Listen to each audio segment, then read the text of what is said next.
given it, but it should be given. But let's be clear, he's not just standing there. When the ball goes in the air, he's on the edge of the 6-yard box. He runs straight into where the keeper's going to go. No eyes on the ball whatsoever. And that's the key. That's why it's different. Daka's making a challenge for the ball. I think that's more arguable.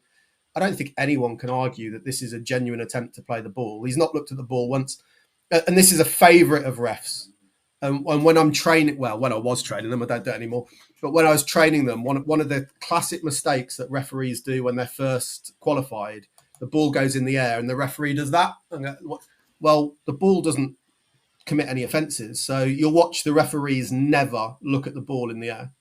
Might have a quick glance for positioning, but they're always watching the players.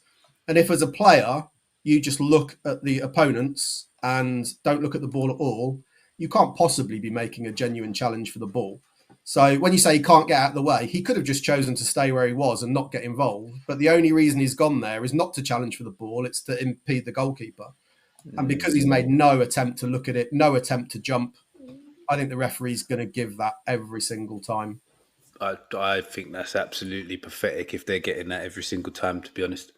But he's not making let's be honest, he's not making a genuine attempt for the ball. Right? He's not really making an attempt to block the goalie either. He's just wandered into a position. Right. Okay. So when the ball goes up, he just happens to go in that direction, right? Yeah, but if the ball goes up in the air and for the first couple of seconds you think, right, I'm going to win that, and then you think, actually, no, I'm not going to win that, and you just stand still when the goalie jumps into you, how is that a foul? But that's similar to obstruction, right? If I'm quicker than you and I knock the ball past you, you can't just step across me. You can't. Well, he hasn't stepped across him though. He's ran in directly to where the keeper's going to jump. The couple of seconds before and at the point of contact, the movement is from the goalie towards Bruno, not from Bruno towards the goalie. But he's deliberately gone there to impede. He's made no. You're making an assumption now that he's deliberately gone there to impede him. Well, I'm just making based on fact, right? He's moved in and made no challenge for the ball whatsoever, and he's impeded the goalkeeper's jump for the ball. So it's pretty clear to me.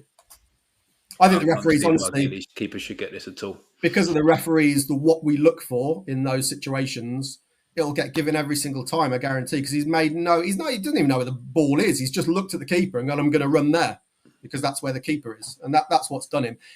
Where I would have sympathy, if he was stood there initially when the ball went up, and then this happens, I think that's fair enough. He's entitled to stand there. It would have been offside, so it wouldn't have really been.